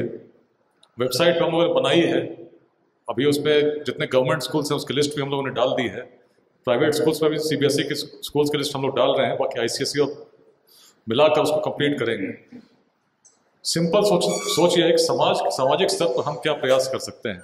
कोई व्यक्ति लॉगिन कर सकता है, अपने विद्यालय को चुन सकता है, जिस विद्यालय में योगदान करना चाहे, किस प्रकार से करना चाहता है। पढ़ाना चाहता है तो कितना पढ़ा सकता है, वर्चुअली पढ़ा सकता है, फिजिकली जा सकता है, कोई मोटिवेशनल सेशन लेना चाहता है, अलग अलग चीज़ें उसमें अंकित कर सकता है। यदि फाइनेंशियली विद्यालय को सपोर्ट करना चाहता है तो कितना कर सकता है, क्या कर सकता है, क्या कुछ बच्चों को स्कॉलरशिप दे सकता है, क्या कुछ टीचर्स के लिए कुछ टीचिंग एड्स प्रोवाइड कर सकता है, क्या अलग अलग प्रकार के उसमें हमने बनाने का प्रयास किया है। इंफ्रास्ट्रक्चर, क्या हम विद्यालय की लाइब्रेरी में कुछ पुस्तकें दे सकते हैं, क्या कर सकते हैं उस गांव के विद्यालय के लिए, उस छोटे से शहर के विद्यालय के लिए, जिससे कहीं ना कहीं हम जुड़े हैं। यदि विद्यालय के शिक्षक खराब है, अभी हाल में मैं एनटीपीसी में था औरंगाबाद में, अधिकारियों से बात कर रहा था, उन्होंने पूछा क्या कर सकते हैं, हमारे पास सीएसआर फंड भी है। मैंने कहा अब क्या करना चाहते हैं? नहीं देखिए, हम तो कैंपस के अंदर हमारे विद्यालय है, केंद्रीय विद्यालय बन गया है, अच्छी पढ़ाई होती है, लेकिन आसपास के विद्यालयों में पढ़ाई होती ही नहीं। मैंने कहा शिक्षक है ना, क्या आप शिक्षकों को प्रशिक्षित नहीं कर सकते? आप अपने एनटीपीसी में केंद्र खोलिए जिसमें आप टीचर्स को ट्रेन करें। कौन विद्यालय नहीं चाहे, कौन लोग नहीं चाहे कि हमारे टीचर्स अच्छे से ट्रेन हो? टीचर्स हम बदल नहीं सकते, लेकिन टीचर्स को प्रशिक्षित तो कर सकते हैं। यदि नहीं करेंगे तो अनेक विद्यार्थी आएंगे जाएंगे, लेकिन उनके मन में यदि हम कल्पना को जागृत कर सकें तो क्या ऐसे प्रयास हम नहीं कर सकते? कर सकते हैं। छोटी सी मन की एक बाधा है जिसको बस हटाना है। अगर आप सोचना प्रारंभ करेंगे आप क्या कर सकते हैं तो अनेक चीज़ें निकलेंगी। शिक्षा दान की बात हुई, भागलपुर में, पटना में 40-40 बच्चे निःशुल्क भोजन आवासन के साथ पढ़ाई कर पा रहे हैं। क्यों कर पा रहे हैं?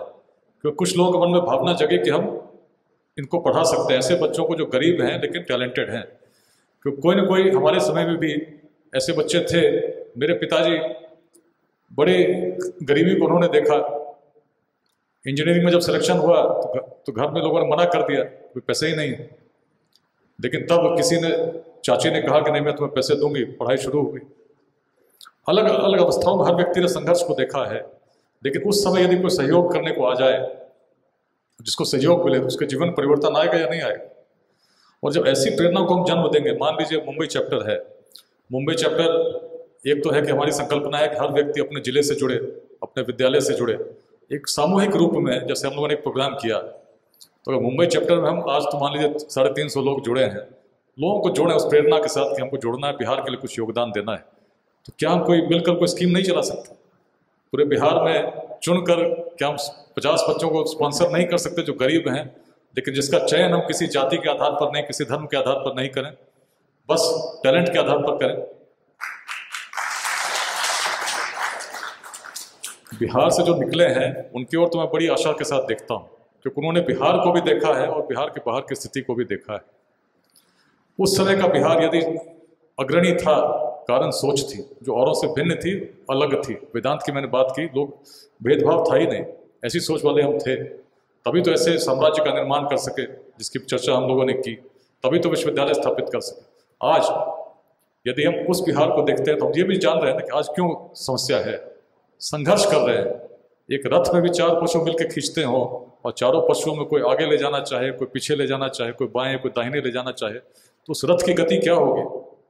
हिलेगा ही नहीं, चलेगा ही नहीं। बिहार की स्थिति तो रथ की बात है। जब समाज में इस प्रकार के भाव हो, कोई इधर ले जाना चाहे, कोई उधर ले जाना चाहे, दिशा तो मिलेगी ही नहीं। तो बिहार की स्थिति तो वही हो गई। धारा जब चलती है, नदी बहती रहती है तो धारा शुद्ध रहती है, लेकिन धारा में यदि अवरोध आ जाए, धारा रुक जाए, तो जल प्रदूषित हो जाता है, ग्रहण करने योग्य नहीं रह जाता है। और बिहार की स्थिति लगभग वैसी ही है। जब आगे बढ़ रहे थे तो वेद से वेदांत की ओर जा रहे थे, वेदांत से विश्वविद्यालय की ओर जा रहे थे, बढ़ते जा रहे थे, लेकिन जहाँ मन में वो बीज आया, उस छोटे छोटे संघर्षों में लिप्त हुए, जहाँ कभी पूरे भारत से विद्वान एकत्रित होते थे, विद्वानों में सबसे सर्वश्रेष्ठ कौन है इसको चयन करने के लिए ऐसी सभाओं का जहाँ आयोजन होता था, और जहाँ ऐसी महिलाएं थीं उस प्राचीन काल में, जब पूरे विश्व में इसकी कल्पना नहीं थी कि भरी सभा में कोई महिला प्रश्न कर सके। कौन सा क्षेत्र था? प्राचीन मिथिला ही तो थी, जिसमें विदुषी, गार्गी व चक्रनवी का स्मरण करते हैं। गार्गी कौन थी?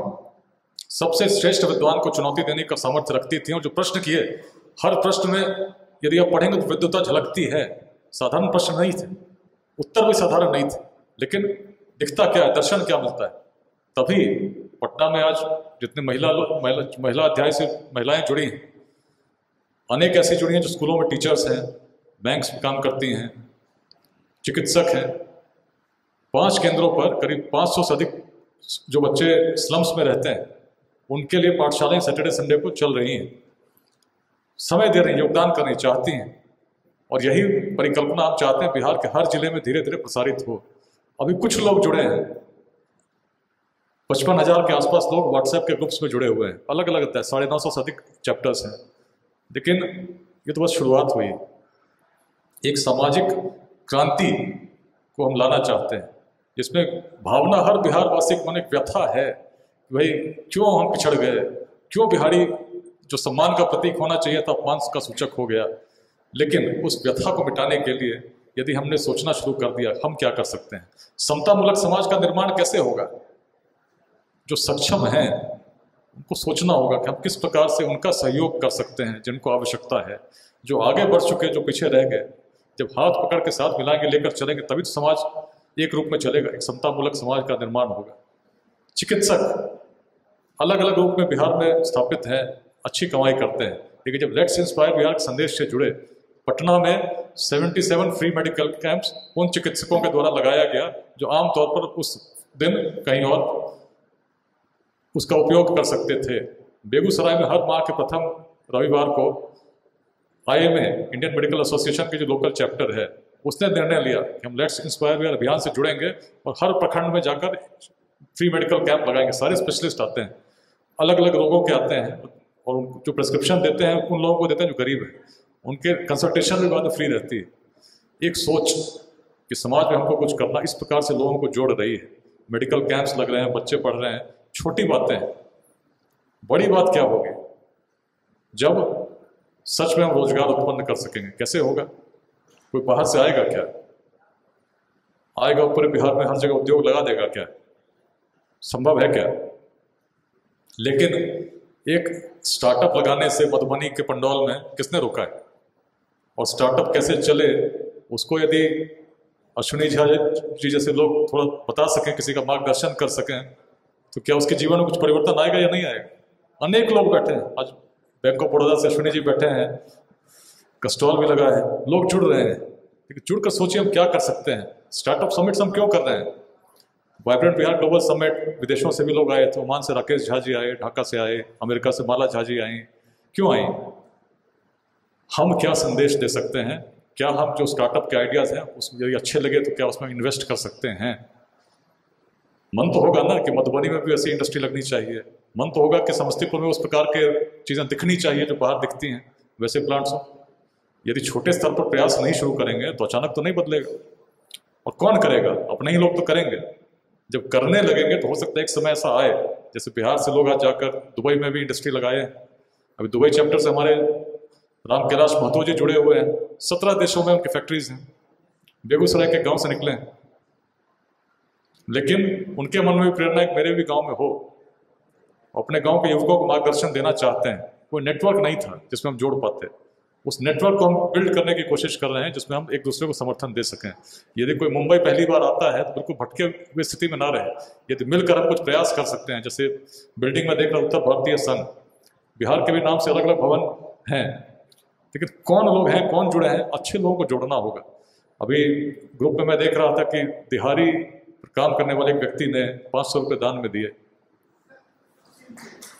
तो आपको मैं भी नमस्कार करता हूँ, मन की भावना है, बैठिए, कि बिहार बदले। और ये भावना मैं इसलिए कह रहा हूँ हर व्यक्ति के मन में है, लेकिन इसको बढ़ाना होगा। कुछ लोग मिलकर बात करेंगे, प्रयास करेंगे तो अपने जीवन काल में जब चाहते हैं शायद उसकी गति देनी हो। गति तब होगी जब अच्छे लोगों को हम जोड़ेंगे। बिल्कुल मैं कहता हूँ समाज को नुकसान दुर्जनों के दुष्कृत्यों से उतना नहीं होता जितना सज्जनों की निष्क्रियता से होता है। आज लगभग 100-150 लोग बैठे हैं इस सभागार में। हर व्यक्ति की क्षमता असीम है, प्रेरणा असीम है, कुछ ना कुछ योगदान आप कर सकते हैं। लेकिन लाइक माइंडेड जो हमारे साथ हैं, जो हमारे क्षेत्र में हैं, उनको हम जोड़ सकते हैं। अभी शेखर जी से इनसे बात हो रही थी, मैंने कहा फिल्म लाइन में बहुत लड़के आना चाहते हैं, हर व्यक्ति सपना लेकर आना चाहता है।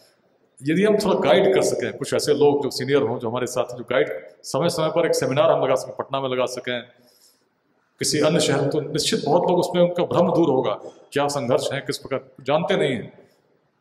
उसी प्रकार से स्टार्टअप समिट्स जैसे हम लोग करा रहे हैं, अभी रोहतास में हुआ, पटना में हुआ, जो लड़के नए स्टार्टअप लगाना चाहते बहुत कुछ नहीं जानते। बैंक के भी बहुत सारी पॉलिसीज़ हैं, सरकार की पॉलिसीज़ हैं जिसका अवगत है ही नहीं, तो कैसे लगाएंगे? और जब लगाते हैं क्या समस्याएं आती हैं, मार्गदर्शन कौन देगा? लेकिन जिस व्यक्ति के मन में है कि बिहार बदलना चाहिए, यदि थोड़ा सा आंशिक समय बिहार को देने लगे उस मार्गदर्शन के लिए, उसी नेटवर्क को हम लोग बनाने का प्रयास करें कि नेटवर्क बने और उससे आप कुछ डिलीवर कर सकें। अपने आप कुछ नहीं होगा। जो लोग मांगने की बात कर रहे थे, आपसे थोड़ा सा समय मांगते हैं, थोड़ा सा अंशदान मांगते हैं, निस्वार्थ रूप में मांगते हैं। बिहार अपने जीवन काल में बदलते देखोगे यदि हमने करना शुरू कर दिया। और लोगों को इस अभियान से जोड़ने की मांग करते हैं। शुरू में जब कुछ लोग हों तो लोग हंसते हैं, क्या कर रहे हैं भाई, सरकारी ऑफिसर्स को क्या पागलपन है कि भाई सैटरडे संडे को पूरे बिहार के जिलों में घूमता है। 29 जिलों में घूम चुका हूँ, युवाओं से बात कर चुका हूँ, ताकि निराशा का वातावरण नष्ट हो। बिहार के बाहर दिल्ली में, मुंबई में, कल बेंगलोर जा रहा हूँ क्योंकि आईटी सेक्टर में असीम संभावना है। यदि बेंगलोर में आईटी सेक्टर डेवलप हो सकता है तो बिहार के भागलपुर में क्यों नहीं हो सकता? Connectivity is not a problem, चीज़ें हो सकती हैं। अभी तो लॉकडाउन लगने के बाद जितने आईटी प्रोफेशनल्स थे, जो वर्क फ्रॉम होम शुरू हुआ, सब तो बिहार में काम कर रहे हैं। कोई मधुबनी में बैठा है, कोई सीतामढ़ी में बैठा है, नौकरी बेंगलोर में है। स्थिति लगभग 2 साल में ऐसी देखने को मिली। और यही लोग यदि मिलकर छोटे छोटे स्टार्टअप्स, सॉफ्टवेयर स्टार्टअप्स बिहार में लगाने लगे तो चीज़ें नहीं बदलेंगी क्या? बेंगलोर अध्याय से लोग जुड़े हैं, 800 लोग हमारे व्हाट्सएप ग्रुप में बेंगलोर में जुड़े हुए हैं अभी तक। उसमें कई लोगों ने एक सॉफ्टवेयर क्लब बनाया है। उसकी परिकल्पना के अगले साल जो लोग आईटी सेक्टर में हैं वो लोग मिलकर एक सेशन क्लासेस लेंगे वर्चुअल मोड में, जिसमें करीब हर कोर्स में 100 लोग रजिस्टर करेंगे, वॉलंटरी जो लेंगे उस चुने जाएंगे, और उनको ट्रेनिंग देंगे। एक तो भाई software skills, communication skills, soft skills, और दूसरी सॉफ्टवेयर क्षेत्र में स्टार्टअप कैसे लगाएं। बिहार में रह के स्टार्टअप लगाने का प्रयास करने के लिए प्रेरित करेंगे। चीज़ें शुरू हुई हैं, मन में यदि भाव होगा, एक बैरियर है। जैसे मंत्र आप लोग सुन रहे थे, ओम पूर्णमदः पूर्णमिदं पूर्णात् पूर्णमुदच्यते पूर्णस्य पूर्णमादाय पूर्णमेवावशिष्यते। संदेश जो बिहार के किसी ऋषि का था, वेदांत का था, क्या था, जो बात हम लोगों के भेद नहीं था। मंत्र कहता है जो पूर्ण था वह पूर्ण है, पुनः पूर्ण में विलीन हो जाता है। The complete remains complete and goes back to the complete. क्या संदेश था? क्या किसी व्यक्ति के लिए हम कहते हैं कि कंप्लीट है, सब गुण है उसमें, कितना भी कोई अच्छा व्यक्ति तो नहीं कहते ना, कोई ना कोई कमी तो सब में पाते हैं। कोई व्यक्ति भाषण अच्छा देता होगा, कोई व्यक्ति गाना अच्छा गाता होगा, कोई व्यक्ति अच्छा दौड़ता होगा, लेकिन उसमें भी कोई कमी होगी, कोई ना कोई कमी निश्चित होगी। लेकिन ऋषि ने क्या कहा? ऋषि ने कहा जो पूर्ण है पूर्ण ही रहता है, पुनः पूर्ण में विलीन हो जाता है। क्या भावना थी? सोने के टुकड़े को काटते हैं, छोटे से छोटा जो कण होगा उसके गुण क्या होंगे? क्या गुण होंगे? सोने के ही होंगे, उस पर अचानक लोहे के गुण तो नहीं आ जाएंगे। तो यदि हम कहते हैं और मानते हैं, जैसे हम कहते हैं हर आत्मा में परमात्मा का अंश है, ऋषि ने भी कहा, और यदि मानते हैं कि सही में परमात्मा का अंश परमात्मा ने बनाया है, अंश है, तो परमात्मा के गुण क्या है? परमात्मा के गुणों को क्या हम किलोमीटर में, किलोग्राम में, किसी यूनिट्स में डिफाइन कर सकते हैं, परिभाषित कर सकते हैं क्या? यदि परिभाषित करने की कल्पना भी करेंगे तो यही कहेंगे ना, असीम है, असीम ऊर्जा का स्रोत जो समस्त सृष्टि को संचालित करने की क्षमता रखता। और यदि कहेंगे ऐसा तो जो उसका अंश होगा, असीम को कितना भी विभाजित करेंगे, कितना भी काटेंगे, तो छोटे से छोटा जो कण होगा क्या होगा? असीम ही तो होगा। तो ऐसे में हर व्यक्ति के अंदर जो क्षमता है, यदि सच में परमात्मा का अंश उसके अंदर है, तो क्या क्षमता है? असीम क्षमता है, जिसका उपयोग नहीं करते। बिहार के बारे में यदि सोचते हैं कि भाई चीज़ें बदल नहीं सकती, तो स्वामी विवेकानंद ने क्या कहा था कि जिस व्यक्ति में पूरे सृष्टि की शक्तियां समाहित हों, यदि वह कहे कि कोई लक्ष्य कठिन है, तो निश्चित उसने अपने आंखों पर पट्टियां बांध रखी। कोई लक्ष्य कठिन नहीं है। जब आचार्य चाणक्य भी चले होंगे और उनके मन में भाव जगा होगा कि भारत को एक करना है, नहीं करेंगे तो फिर से आक्रमण होगा, अलेक्जेंडर आएगा तो चला गया, कोई और आएगा, भारत पदाक्रांत हो जाएगा, जोड़ना आवश्यक। लोगों ने उपहास बनाया होगा, लेकिन मन से लगे रहे। एक युवक में उन्होंने क्षमता देखी कि इसके अंदर दृष्टि है जो भारत को जोड़ सकती है, लेकर तक्षशिला गए, इतिहास बन गया। और जब भारत एक हुआ, केवल 1-2 वर्षों के लिए नहीं हुआ, सैकड़ों वर्षों तक हुआ, अखंड रूप में स्थापित रहा। और इसीलिए जब भारत के इतिहास को पढ़ते हैं, तो जब प्राचीन इतिहास को पढ़ते हैं, तो कहीं और का नहीं, अपने बिहार का इतिहास मिलता है। और इसीलिए जब सांची को स्थापित देखते हैं तो उसको अपने बिहार का ही हम मानते हैं। अजंता इलोरा की गुफाएं चले जाइए, दृश्य कहाँ के दिखते हैं? बनाया राष्ट्रकूतों ने था। दृश्य राजगृह के सभागार के दिखते हैं, जाकर देखिए, दिखेंगे। पहला मैन मेड केव, अजंता इलोरा तो बाद की बात है, पहला मैन मेड केव कहाँ है? मैन मेड स्कल्प्टेड केव कहाँ है? राजगीर में केव्स थे जिनका उपयोग किया जाता था। सप्तपर्णी गुफाएं थी, भगवान बुद्ध की सभाएं वहां हुई, सेकेंड बुद्धिस्ट काउंसिल हुआ है। लेकिन cave, man made rock cut cave, पहला कहाँ है? भाई इतने बिहार के लोग हैं, उस पर मूवी भी बन गई। नहीं, माझी तो अभी की बात है। पहला man made cave, most ancient cave of India, उस पर एक अच्छी नॉवेल बनी, उस पर फिल्म भी बनी, जिसमें आप देखते हैं कि कैसे अंग्रेज अधिकारी का ट्रायल होता है। बराबर की गुफाएं, बराबर केव्स, वही चीज़ें जो आर्किटेक्चर बराबर का है, वही आर्किटेक्चर बाद में आपको अजंता में मिलता है, एलोरा में मिलता है, एलिफेंटा में मिलता है, अलग अलग केव्स में मध्य प्रदेश में मिलता है, बाघ की गुफाओं में मिलता है। ये शुरुआत कहाँ हुई थी? प्राचीन संस्कृति का केंद्र कहाँ था? वियतनाम के लोग यदि प्रेरित हुए तो क्यों हुए चंपा से? क्योंकि संस्कृति का जन्म तो वहीं हुआ था, लोक संस्कृति का जन्म। अलग अलग नृत्य शैलियाँ जो निकली कहाँ से आई? यदि आज पटना के उत्खनन को देखेंगे तो बुलंदी बाग चले जाइए, किसी पटना के कहीं भी जहाँ कुम्हरार में अवशेष मिले हैं, नर्तक मिलते हैं, उनके अलग अलग वेशभूषाएं मिलती हैं, जो पूरे भारत में धीरे धीरे उस सांस्कृतिक भावना को जन्म देते हैं, जो अलग अलग रूप ग्रहण करती है। स्रोत कहाँ था? स्रोत अपना बिहार था। तिब्बत की पेंटिंग्स देखते हैं, पेंटिंग्स कहाँ से आई? मिथिला में हम लोग मधुबनी पेंटिंग्स करते हैं, कहीं ना कहीं वो आर्ट कहाँ से उसे अलग अलग रूप ग्रहण किए, कहीं तनखा पेंटिंग बन गया, कहीं कुछ और बना, अलग अलग रूप उसने ग्रहण किए। उड़ीसा में जाकर अलग पेंटिंग शैली बनी, राजस्थान में अलग बनी। स्रोत तो बिहार ही था। सबसे पहली गुफा देने वाला क्षेत्र, उस गुफा पर शौर्य का स्मरण हम करते हैं, क्योंकि महाभारत में वर्णित है, जो गदा हम लोगों ने श्यामानंद जी को दी, दुबई में इन्होंने अपनी पताका फहराई, ऐसी गदा कभी जरासंध ने क्रोध में फेंका था जब कंस का वध हुआ था, इसलिए फेंका था, उसे बहुत क्रोध आया था। कवि की बात हो सकती है, कवि के मन की बात, कोई गुस्सा आया और उसने गदा घुमाई और फेंक दी। प्रभाव क्या था? महाभारत में स्वयं भगवान श्री कृष्ण ने कहा, मगध का प्रभाव ऐसा है, राजगृह का प्रभाव ऐसा है कि मुझे अपनी राजधानी मथुरा से द्वारका ले जानी पड़ी। उस भूमि के हम आते हैं, और जब चले जरासंध का वध करना है, सीधे मार्ग से नहीं आए। हस्तिनापुर से, इंद्रप्रस्थ से कोई व्यक्ति आएगा, गंगा किनारे का मार्ग लेगा, जीटी रोड में लगभग उसी मार्ग पर स्थापित है, राजगृह जाएगा। लेकिन भगवान कृष्ण, अर्जुन और भीम जब चले उत्तर कुरु, नेपाल के जंगलों से होते हुए गंडक के किनारे वाल्मीकि नगर के पास बिहार की सीमा में प्रविष्ट हुए, और गंडक किनारे चलते चलते सोनपुर के पास उन्होंने नदी पार की, और गोरखगिरी, बराबर की पहाड़ियों को उस समय गोरखगिरी कहा जाता था, उस पर खड़े होकर भगवान कृष्ण ने कहा, जब राजगृह को देखा, इस नगर को सीधे युद्ध में जीतना संभव नहीं है। और तब क्षत्रियों के वेश में नहीं आए, साधुओं के वेश में गए थे, सन्यासियों के वेश में गए थे, और तब जाकर उन्होंने मल्ल युद्ध का आमंत्रण दिया। इतिहास महाभारत में विशेष वर्णित किस प्रकार वध हुआ। लेकिन ज्ञान की भूमि थी, शौर्य की भूमि थी, उद्यमिता की भूमि थी। उन्हीं यशस्वी पूर्वजों के हम वंशज हैं, जो ऐसा तब कर सकते थे जब साधन नहीं थे। ये बात इसलिए मैं बार बार कहता हूँ कि हमें जगाना होगा, हर बिहारवासी को जागृत करना होगा और जगाना होगा। संदेश में बड़ी शक्ति है। कुछ लोग प्रेरित हो रहे हैं तो छोटे छोटे काम हो रहे हैं। जब हमने और लोगों को प्रेरित कर दिया और लोग योगदान करने लगे, आंशिक ही करने लगे, हर व्यक्ति इस प्रारंभ में नहीं करेगा, लेकिन आज इसी योगदान का तो कारण है, एयरफोर्स में त्रिपाठी जी बैठे हैं, सेवाएं दे रहे हैं। जनवरी के बाद सेवानिवृत्ति के बाद इन्होंने कहा है पूरा समय लेट्स इंस्पायर बिहार के अभियान को देंगे।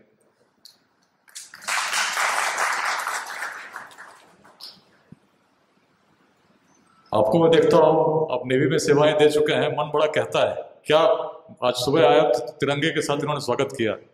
भावना है, भावना को बहुत दूर तक ले जाना है।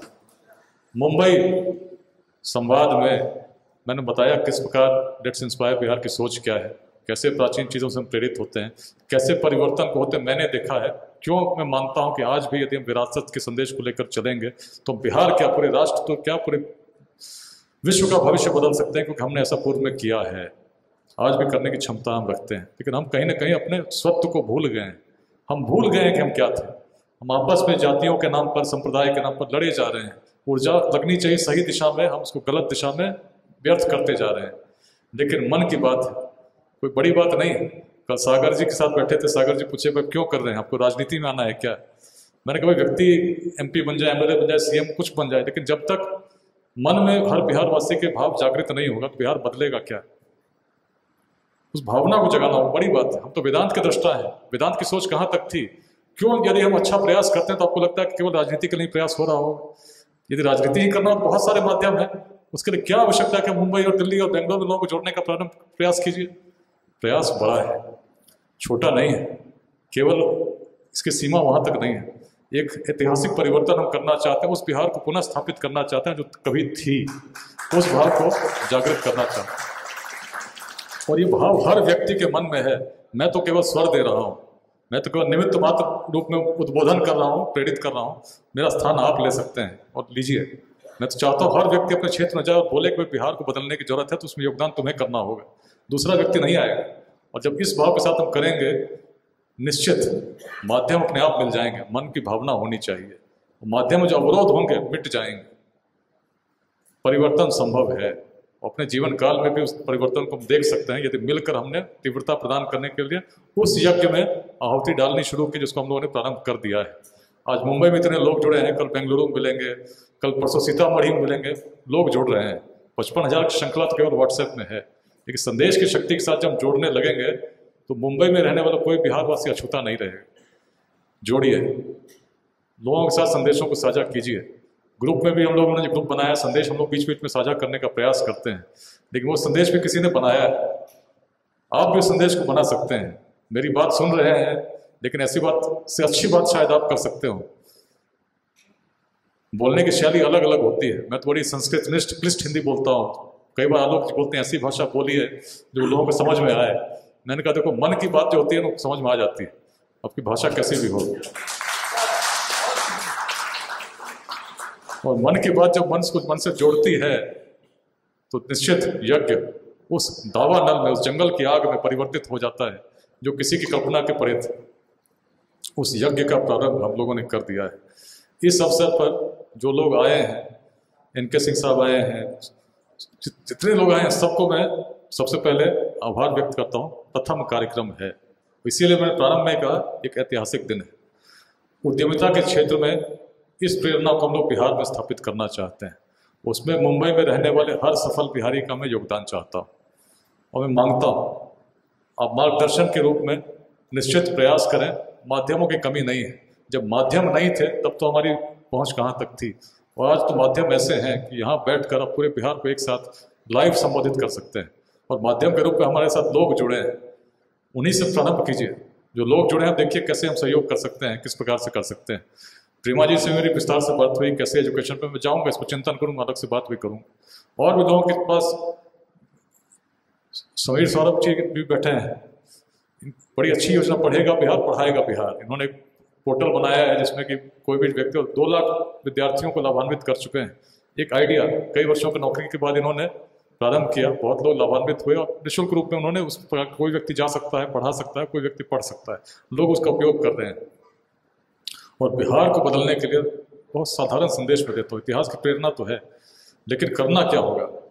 बहुत कम शब्दों में यही है, चिंता नहीं चिंतन कीजिए, संघर्ष नहीं सहयोग कीजिए, मिलकर बिहार को प्रेरित कीजिए। निश्चित एक नए इतिहास का निर्माण अपने जीवन काल में हम कर सकेंगे। सभी को हार्दिक शुभकामनाएं, धन्यवाद। कुछ प्रश्न होंगे ओपन हाउस में तो मैं चाहूँगा उसका भी उत्तर मैं दे सकूँ। धन्यवाद। इतने गंभीर